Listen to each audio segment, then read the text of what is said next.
திருவளர் திருவாடானை என்னும் சிவபதி இறைவன் ஆடானை நாதன் அருள் வளர் அம்பாயிரவல்லி பாகனின் பதமே பணிந்திடுவோமே.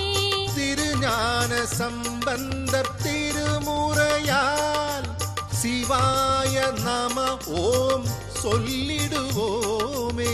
இருள் மாயை ஓடி ஒளிந்திடுமே, அருள் ஞான இன்பம் கூடிடலாமே.